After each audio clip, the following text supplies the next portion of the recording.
नमस्कार, मी युगा. तशी युधा किचनमध्ये आपले सर्वांचे स्वागत आहे.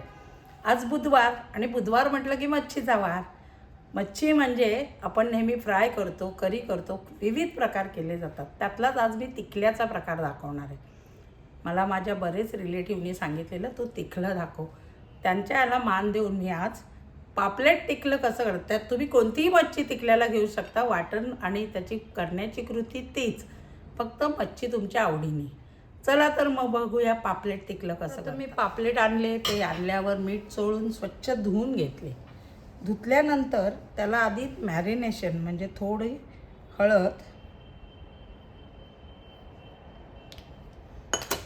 थोडं मीठ, कारण आधी मीठ लावून मी ते ठेवलेले होते ना, आणि 1 चमचा तिखट, कारण नंतर वाटणात पण आहे. आणि तुम्ही याला आगळ लावू शकता, लिंबू पिळू शकता किंवा चिंचेचा कोळ लावू शकता. तर मी थोडा चिंचेचा कोळ यात घेऊन लिंबू पण पिळणार आहे, कारण लिंबूने एक प्रकारचा वेगळा वास येतो मच्छीला, तो येत नाही. आणि हे सगळं मॅरिनेशन करून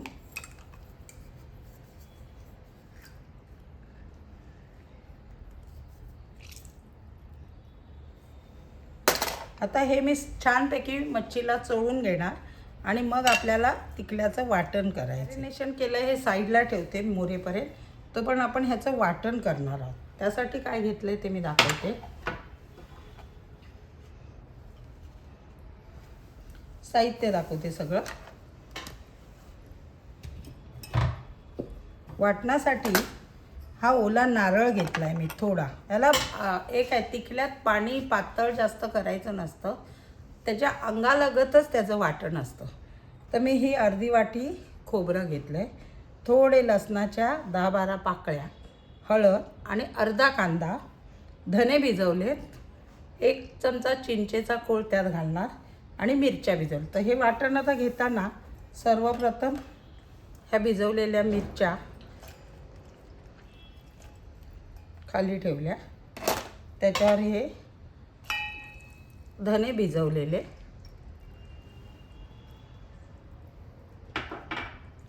एक चमचा चिंचेचा कोळ,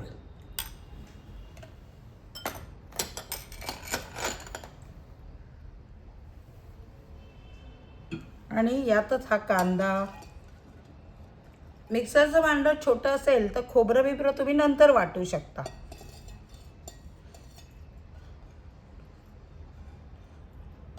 हे सगळं आता मी गंध गोळीसारखं म्हणजे बारीक वाटून घेणार आहे. तुमच्याकडे जर चरचरीत आवडत असेल, जरा रफली, तर तसं वाटलं तरी चालेल. आणि यातच हळद टाकली आहे, मिरची टाकली, पण परत थोडासा मी तिखटपणा, कारण मी बेडगी आणि काश्मीरी दोन्ही मिरच्या भिजवल्यात, थोडं तिखट लागायला त्याच्यात मी लाल तिखट. हे मिरचीचंच पाणी मी ह्यात घालून हे बारीक वाटून आणते. चला आता आपण तिखलं घालून घेऊया. मी हे वाटण छान वाटून घेतलं आहे. आता कसं करायचं ते दाखवते. पॅन तापत ठेवलं आहे. आता याला पण फार तेल नाही घालायचं आहे. मी 2 चमचे तेल घातलं आहे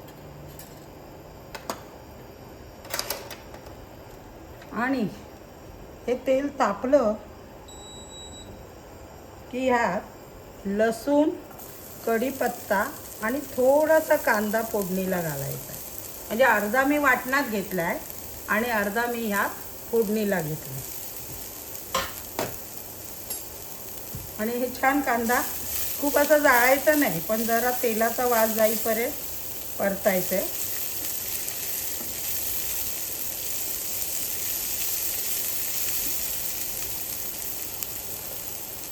आता हा परतलं, थोडंसं मीठ टाकते कारण ह्याची चव.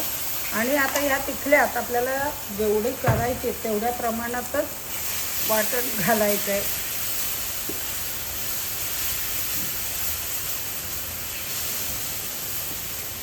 आणि अगदी नावाला ह्यात पाणी घालायचं, जास्त पातळ करायचं नाही आहे.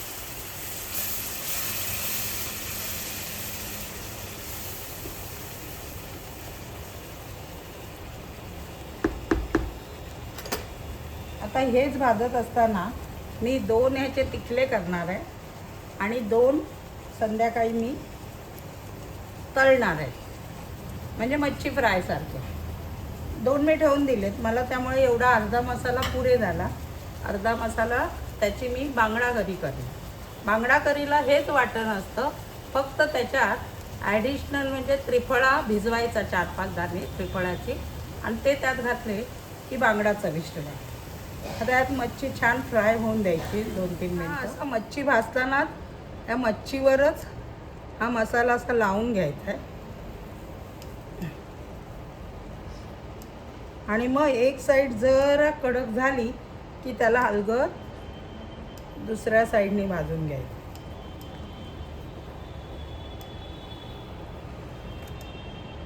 आता हा दुसऱ्या बाजूनी भाजून होऊ दे. यात तिखला असं छानपैकी शिजवून घ्यायचं. जास्त मच्छीला हलवायचं नाही, नाही तर तुकडे पडून काटे बाहेर येतात. आता ही दोन्ही बाजूने मी पलटवून शिजवून घेतली.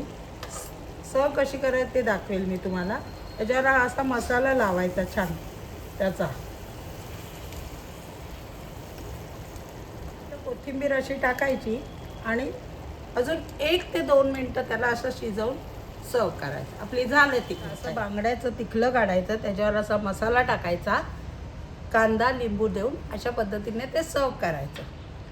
लोकांना नजरेनेच बघितलं की खायची इच्छा झाली पाहिजे. आणि ह्या तिखल्याचं एक वैशिष्ट्य म्हणजे हे तिखटही असतं, आंबटही असतं, त्यामुळे त्याची चव अशी तिखट आंबट, थोडी नारळाची गोडूस चव असं, त्यामुळे ते खूप सुंदर लागतं. किती छान वाटते. आणि ही रेसिपी जेवढी छान दिसते ना तेवढीच खायला छान दिसते. तुम्ही भाताबरोबर खाऊ शकता, भाकरीबरोबर, पोळीबरोबर.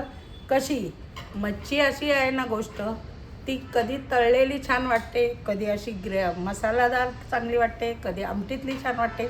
कशीही खा, मच्छी खाणाऱ्यांना मच्छी म्हणजे स्वर्गसुखच असतं. आणि भाताबरोबर तुम्ही ही मच्छी खाल्ली किंवा तांदळाच्या भाकरीबरोबर तर अधिकच उत्कृष्ट लागते. नक्की करून बघा या पद्धतीने. कशी वाटली ते मला कमेंट्सद्वारे कळवा. माझ्या रेसिपीला अजून लाईक नसेल केलं, शेअर नसेल केलं, त्याने जरूर करा. लाईक करा, शेअर करा आणि सबस्क्राईब करा. धन्यवाद.